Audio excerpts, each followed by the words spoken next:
Welcome to Tony at 12. I'm Tony LeBlanc, and today I'm in conversation with the accomplished author Rachel Abbott.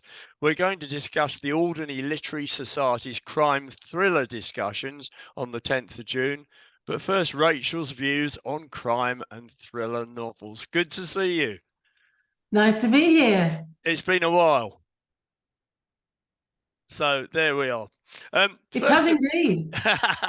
First of all, your initial inspiration to take up writing? Well, that's an interesting question, really, because I wasn't really aware that I had a burning ambition to write a book, but I used to own my own company, and I can remember many, many years ago having dinner with the chairman of the company, and he said to me, I said to him, look, I think it's time. I'd quite like to sell the business and move on and do something else. And everybody looked at me and said, so what would you do? And I just said, I'd write a book. And it was the first time I'd ever voiced those words. And my husband, John, looked at me as if to say, what? Where's that come from? But once I'd got the idea in my head, because I was an avid reader, I've always been really an avid reader. Once I got the idea in my head that I wanted to write a book, I spent probably the next 10 years, whilst I still owned and ran the company, plotting murders, basically. Did it take long to get published? I mean, did you have to go around a whole load of literary agents and publishers to actually get the first one underway? Well, it's an interesting thing that, because I was nearly 60 when I released my first book, and I'd done quite a lot of research. And in fact, when I wrote it, I had no intention of ever being published. I did it for fun. I just thought, oh, this would quite enjoy doing this. It'd be good. So I wrote the book and I did nothing with it for about 2 or 3 years. And then my stepchildren were over. We were living in Italy at the time, and my stepchildren were there, and they'd read the book. They were all reading it whilst we were there, because I printed out copies and handed them round and stuff. And they were really gripped, which surprised me. You know, they were having conversations at dinner about who did what. And so I thought maybe there is something in this. So I did a bit of investigation, and it said that generally it takes 3 to 4 years to get your first book published. And I thought, my goodness me, I'm nearly 60. It'll be forever. So in fact, self-publishing stuff on Amazon Kindle, and so I thought, you know what, I'm just going to give it a go. So I shoved it up on Amazon, and the rest is history. Some of my books are now traditionally published, but because the self-published ones were so successful, I stuck with that as well. So you were in front of the game when it came to electronic publishing then? Well, yeah, I mean, the company I had in the UK was actually an interactive media company, so I was very lucky because I could code in HTML and stuff. So when you first started producing books for the Kindle, to make them look good, you actually had to do some HTML coding, which I could do. So I was very lucky. Yeah. Well, there we are. Now, tell me, what's this all about? Our fascination with crime in both novels and television and movies, I guess. You know, why are we so obsessed with it?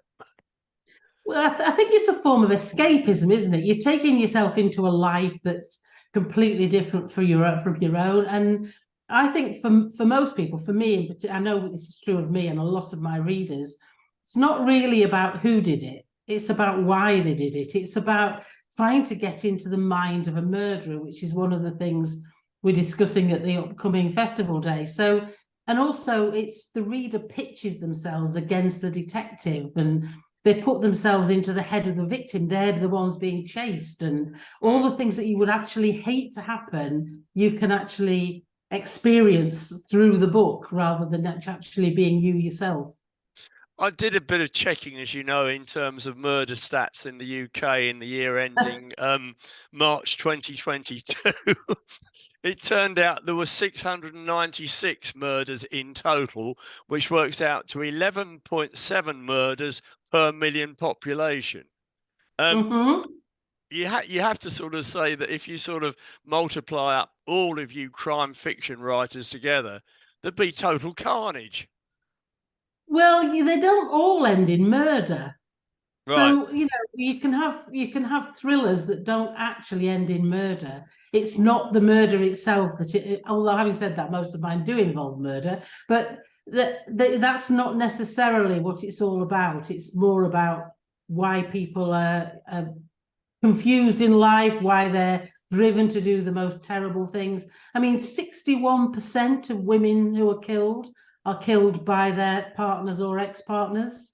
Yeah, So, that's quite a high percentage. it is indeed.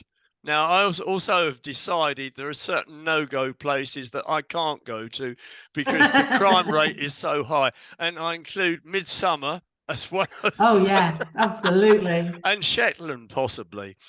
Yes. Is there a danger though if you use a specific area as an author that it sort of gets a little bit incredible? You know, how many slaughters can take place in Shetland or massacres in Midsummer? You know, I just wonder whether it's probably better to have a slightly wider ambit on it.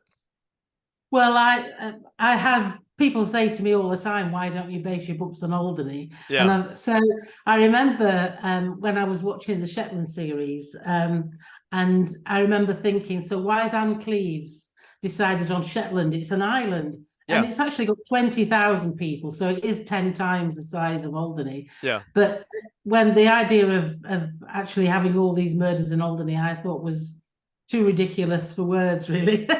Yeah, I mean, So going back, you know, into the 80s, there was a series called Bergerac. Not yeah, which was based absolutely. on Jersey. Now, admittedly, it wasn't all murders or anything like that, but once again, you got the impression that crime was rampant in Jersey, and possibly, you know, what the government authorities may have thought was a good way of promoting tourism had the opposite effect. Did it? Well, I don't know. Really? I can't imagine it's absolutely the opposite. Because in fact, one of my books, only one of my books has got a little bit of Alderney in it. Yeah, And that was the third one I wrote, Sleep Tight, which I wrote when I very first moved here. right. And I know one person, I won't mention any names, but one person in particular who moved to Alderney having read that book. Wow.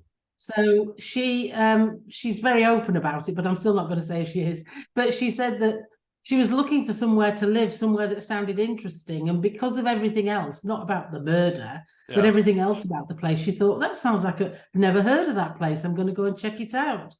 And so, it can have a very positive effect. And my books are mainly set either in Cornwall, or one series is in Cornwall, but the main series is in Manchester. Yeah. So there's plenty of scope there, I think. There's justification population wise on that one. Now, tell me, how do you put a novel together? You've obviously got characters, location, and plot. Are you thinking of the characters firstly, and then you fit the location? Well, I start with a plot idea. Yeah. It can literally just be an idea. Hmm. What would happen if my very first book, the idea that came into my head was, what set of circumstances would be so bad that a woman would have no choice but to murder a man? Yeah. And that was kind of the only thought in my head, was why would she have done this? And once you've actually got that idea into your head, the next thing you have to do, in my opinion, and everybody's different, but the next thing for me is the characters. And, you have to work out who your characters are, what their motivations are, what's driven them to this. You need to think about what their life was like before all of this, everything that's in the book. I remember my agent saying to me, you need to think of their lives off the page as well as on the page. And that's really good advice. You have to think about what's led them to be this person, what has created all of their character. And so once I've got the idea for the plot, the next thing I do is, in considerable detail, is work out the characters, who they are, what their background is, what their families were like, what their work, how they work, what they look like, what they dress in, all of those sorts of things. And only then do I then start to think about, where does this actually take place, and how can I create an atmosphere within the location itself? And would you go as far as to actually visit the location to get a bit of a feel for the place? Where possible, Yeah, definitely. So when I write the Manchester ones, it's not too bad because most of the places I've been, although I've not been in the underground tunnels underneath Manchester, yeah. I've drawn the line at that. But I remember very distinctly one of my books, Stranger Child. Part of that takes place in a vault, a safety deposit vault in Manchester, and I did actually contact a company that had an underground vault and went to see them, and they gave me a tour. They asked me not to mention who they were because, in fact, the vault is robbed, and they didn't want to make it think that it was even vaguely possible. But that was quite interesting, going Yeah. and sensing the atmosphere of the place, imagining what it would be like in the dead of night. Mm, So yeah, I really like visiting the locations. yeah, yeah. Do you think that possibly with some of the murders we should have a trial to finish it all off, or should we be left hanging on the hook? I think that in most cases, in my books, at the end of it, it's pretty clear that whoever has done it is going to get caught. Having Yeah. said that, probably one of my most successful novels, actually, about 30% of it is the trial, because it's in the trial that actually you find out a massive amount of detail about what's brought this about and why the killer actually did it. In fact, you don't know. Well, you do know who the killer is because that's why they're in court, but you've no idea what the motivations were. The alleged And so killer. I really enjoyed writing that. Yeah. Okay. For that one, for that one, I actually went to the Old Bailey. I went and sat in on a trial at the Old Bailey just to get a sense of how it would feel to be in court. It's a fascinating place, isn't it? The Old Bailey. Yeah. Very much so. Do you ever suffer from writer's block? Depends what people have different meanings for writer's Yeah. block. I never have a problem with the words. I never have a problem thinking of the right. Well, that's not true. I often have a problem thinking of the right words, but it doesn't last very long. Yeah. What I will do is, if I can't think of the right words, I'll put in any old words and highlight them in red so that I know I've got to come back and find better words. Yeah. So it's not the words that the problem, it's the plot sometimes. Because my plots are quite complicated, they go, there's a lot of interlocking personalities, a lot of ways in which the plot could go off at a tangent. And sometimes I think, I don't know what happens next. I can't decide what's going to happen next. And that's much more of a problem when I can't see where the plot's going. Do you actually use, say, a storyboard or something like that to put the various facets of it into place? Well, as somebody who once owned an interactive media company and therefore prior to that was a systems analyst and a computer programmer, Yeah. I basically, when I first started, before there was all the flash stuff that's available now, I used to flowchart everything, literally, as I would have done if I was writing a computer program. Now I use programs like Plotter, I use timeline programs, I have spreadsheets, everything computer software will allow you to have, I have it, because I love stuff like that. I'm old-fashioned. I still use paper. I've given up on paper. I've now got one of these. Oh, I'm impressed. I'm impressed. There we are. Who knows? Perhaps one day. Who knows? We've got this little blurb that was put down about the fact that we're coming up to this these discussions on the 10th of June, and it says great thriller writers create settings which put readers at the heart of every scene, sharing their sights, sounds, smells and textures with the protagonist. They create complex characters who are both credible and relatable, so readers care what happens to them, both good and bad. So I mean, that's up to a point. That's going to be the theme of the discussions, isn't it? Yes, so it's very easy. Quite often people have crime events for readers, and they quite often they don't have any structure. So writers will come along and they'll just chat about their books. But it seemed to us at the Literary Trust that it would be quite good to create some structure to it so that when readers come along and listen to the writers, they can understand different elements of the thinking that goes into creating a thriller. So it's really about enhancing readers' enjoyment of these books so they can think, oh, I can understand why they did that. I know why this is in such a weird place. I know why this makes me shiver. I know why I love this character so much. It's about really enhancing the experience of reading great thrillers.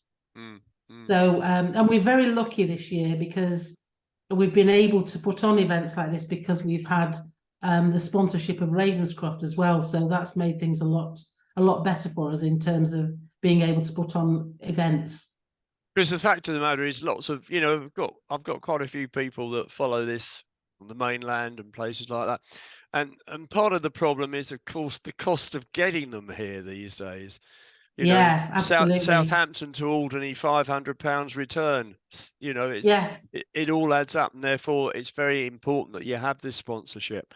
Let's can we then talk a few specifics about the Literary Trust Festival, 10th of June. It's not a festival as such. It's discussions. A mini fest. Yeah, mini fest. That's a good word. Yeah. Let's start off with Kate Rhodes. She talks about the Scilly Isles, so that's got to go on my list of no-goes, assuming that she's done a murder there. Yeah. Yes, I think she's went to the Scilly Isles a lot on holiday as a child, and obviously really loves the landscape, and it's they're small islands, much like Alderney. And so even with Alderney, even though I wouldn't place lots of murders here on Alderney, you can imagine how with a place like this you could find some great spots where you could find a body. And so she goes often. She spends quite a lot of time, I think, going to the Scilly Isles to talk to the people there. And she says what she loves about it is because it's a closed community, there's only so many people who you can have as suspects. Whereas if you base a crime in a big city, which I often do, there could be any number of different killers, basically. So the closed community feel, and everybody watching everybody else, everybody thinking, did he do it? Did she do it? Is really quite captivating, I think. So she's going to be talking about her aspects in terms of constructing novels and things like that. Well, she's not. It's not from a writer's, but she's not going to talk as if the audience is writers. She's going to talk as if they're readers. So she can. So the readers, I'm going to be interviewing her. So if I do a good job, she's going to be talking about how a location, how the setting, not just the physical location, but the location in terms of the people, the setting, what time of year it is. All of these things add to the intensity of the experience for the reader. Do we know why she, apart from the fact she goes there on holiday? I mean, she obviously felt that it had got mileage to base it on the Scilly Isles, in the same way that Anne Cleves did with Shetland, I suppose. Yeah, absolutely. I think that it's the having spent quite a lot of her time there as a child, I think she felt that she could really add with that environment. And yes, of course, not that many people. One person a year, basically, in her books, gets killed somewhere in the Scilly Isles, which is a bit extreme. But it doesn't matter. It's all about the experience of reading it, and it's about understanding how these close-knit communities can work. Yeah. I mean, it's quite incredible how people turn up there. Harold Wilson, for example, had a holiday home there, didn't he? Oh, did he? I didn't know that. Yeah. Apparently, he was very keen on the Shetland Isles. And some friends of ours were over there, I think it was just before COVID.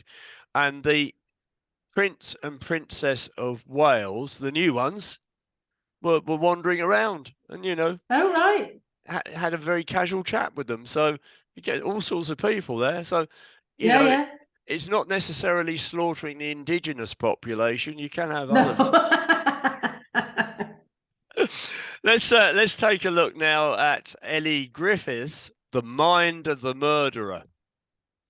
Yes, Elly is a prolific writer and very, very popular. All three of these writers are bestsellers in a big way. Elly's won lots and lots of awards.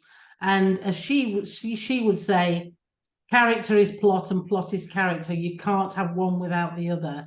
And this particular series she's talking about is the Dr. Ruth Galloway series, which is quite interesting for Alderney as well, because Ruth Galloway is a forensic archaeologist. So we've got an archaeological dig going on in Alderney right now. So yeah. So she's always called in when they find bones, this Ruth Galloway. And she's a really intriguing character. And even though she isn't a murderer, she is the one who helps to solve the murders. Even if your books are not actually set in the head of the, if they're not written from the perspective of the murderer, if there is a murder in your book, you have to understand what motivates them, why they've done this. And I think if I read books in which there's a murder, but there's no way of understanding why this person committed this crime, to me, it doesn't work as a book. Yeah. You have to understand the motivations. So she's going to be talking about how when you're writing, you can get inside the minds of these people and how you can make what they do consistent with their character. And that, again, is really important, consistency, so that when you're reading, you think, yes, I know why that's happening. And you also have to care about people in the book. To get a really good experience from reading a book, you have to care what happens to those people. Yeah. And I suppose if you think about it, quite a large percentage of the book must be the way the murderer has sort of got to the situation where the murder's being committed. So, it's a lot of it, I guess, is psychology. Yeah. Absolutely. To me, that's the most fascinating part of it, is the psychology of the murderer. What on earth is going on in their heads? And to me, there is nothing more frustrating than reading a book and at the end of it, you know who did it, but you've got no idea why. You don't care why. I think the most frustrating and annoying book that I ever read was they were pretty sure they'd got the murderer, and all the way through there'd been talk about who this guy was, what he'd done, but he ended up having a cast iron alibi. And at the very end, it turned out in the end that this guy had an identical twin that nobody knew about. We hadn't met him in the book. We didn't know anything about him. We didn't know why he'd done it. And I just thought, what a cop-out that is. Yeah, I mean, that's as bizarre as Bobby Ewing coming out of the shower after 13 weeks. You remember now that? Now you're going back a bit, Tony. I am indeed. But, I suppose it's the old story. You just make it up as you go along. And if you can't think of a sensible ending, bring in a twin. Well, that's exactly why. That's why we're talking to these authors, to demonstrate that good writers don't do that. And you should never feel unsat at the end of the book. You should never feel, I don't quite get that. You should think, yes, that all ties up, that all works. Now, we haven't talked about Jane Casey, have we? No, she's a star. She's the killer plot.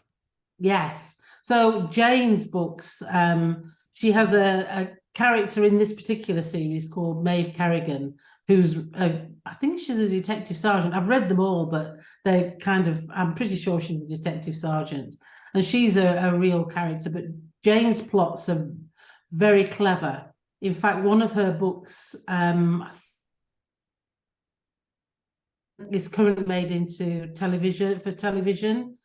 Paramount Plus are filming it at the moment. So she writes intricate plots that are full of, again, complex characters. And she's going to talk about how she constructs a plot, what are the key elements of that plot? What is it when you're reading a book that makes you think, I don't know what's going to happen next? And quite often people like to put twists in books that are completely irrelevant to the plot. Yeah. So if you're going to put a twist in, it has to be for a reason, and you have to have thought of that reason at the beginning. It's no good getting to the end of the book and thinking, oh, I've not got a twist. Oh, let's have their second cousin twice removed having, some illness or something. They just randomly put in. So she'll talk about why the plots of books hook you and keep you hooked right to the end. Now, Kate Rhodes, the Silly Isles lady, is also going to do a separate lecture starting to write crime fiction. And that's Is that on the same day? That's the morning. That's aimed at Yeah. people who would like to write, Okay. whereas the afternoon is very clearly aimed at readers. Yeah. So if people are interested, and Kate's she does a lot of lecturing in writing. I think I don't think she's the only one. I actually think Elly Griffiths does as well. But Kate does a lot of these courses, and she only has small numbers at these courses. Absolute maximum is 20 people, because she gets in deep and talks about how not only how you create the plot, but how you develop your characters, and how to structure your thinking, and how to make sure that you know where you're going with the plot when you start. Yeah, yeah. So that should be pretty interesting. Now, I guess up to a point, apart from the delight of talking to you about your career, we're really here to promote the weekend, and Yes. so where is it going to be held? Where we So actually the Kate Rhodes writing section is going to be at Lafrette Farm, which they very kindly donated to us as a venue. And then the afternoon sessions, the ones aimed at the readers, they're going to be at the Methodist Hall, which is a lovely venue for these events. We've used them before. There's also a dinner at the Blonde Hedgehog on the Saturday night, which we've called a night of crime dining. Not my idea. I have much smarter people coming up with these ideas. Okay. And so that dinner, the 3 authors will be there, and there'll be a bit of fun of people, if they want to, getting involved in coming out with the killer line for plots and stuff like that. So, but they can just sit back and enjoy the dinner and listen to the authors if they want to. So that's on the Saturday evening. So something going on all day, really. And that's available to the public? Yes, Yeah. Absolutely. Okay. Yeah. Yeah. So the basic ones then are going to be at the Methodist Church in the afternoon. Yes. And can we tell people how much the cost is for each one? Yes. So the individual talks are £10 each. And if you want to go to all 3 talks, then there's a discount. So it's £27 for all 3 talks. Yeah. And the tickets for that and for the tickets for that are available online at the Alderney Literary Trust website, and they're also available from the Alderney Visitor Centre and the Blonde Hedgehog.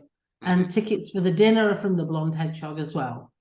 So how are you doing in terms of sales? Because still got a little while to go, haven't we, till the 10th? Yeah, we have got a while to go, and they're going quite well. I mean, good.